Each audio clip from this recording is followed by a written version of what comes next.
বাবা মায়ের আকিকা করা না থাকলে তাদের ছেলে মেয়ের আকিকা করা যায় কিনা, খুব ইম্পর্টেন্ট একটা বিষয়। এখন তো মানুষের আর্থিক উন্নয়ন ঘটেছে ভাই, আপনার বাপের কিন্তু অথবা আমার বাবার কিন্তু এরকম উন্নয়ন ছিল না, মানে আর্থিক ক্যাপাসিটি ছিল না, অ্যাবিলিটি ছিল না।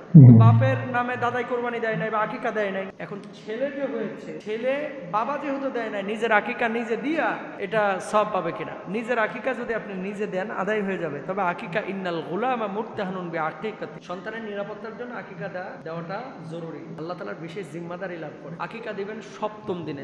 লিল গোলামে শাতাআনে অলিল জারিয়াতি শাতু, ছেলের জন্য 2টা, মেয়ের জন্য কয়টা? একটা। আকিকা দিবেন। আকিকার গোশত বাবা মাও খাইতে পারে।